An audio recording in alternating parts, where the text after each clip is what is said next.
қазақ тілінде 25 дауыссыз дыбыс бар. Салдыр мен үннің әсерінен дауыссыз дыбыстар қатаң ұяң үнді болып бөлінеді. Бірінші ұяң гав жазғызбады.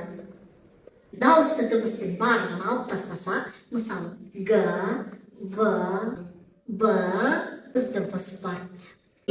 Менің, и және удан бірге дауысты дыбыстарды сызып тастаймыз. Яғни м дауыссыз дыбыс.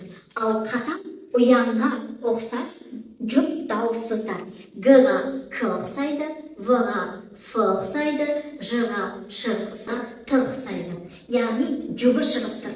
Ал жұбы қалған әріптер хат деген, қаһарман деген, циркуль деген, чемодан деген, щетка деген 12 дауыссыз дыбыс. У бірде жуан, бірде жіңішке. Яғни 25 дауыссыз дыбыс шығып тұр.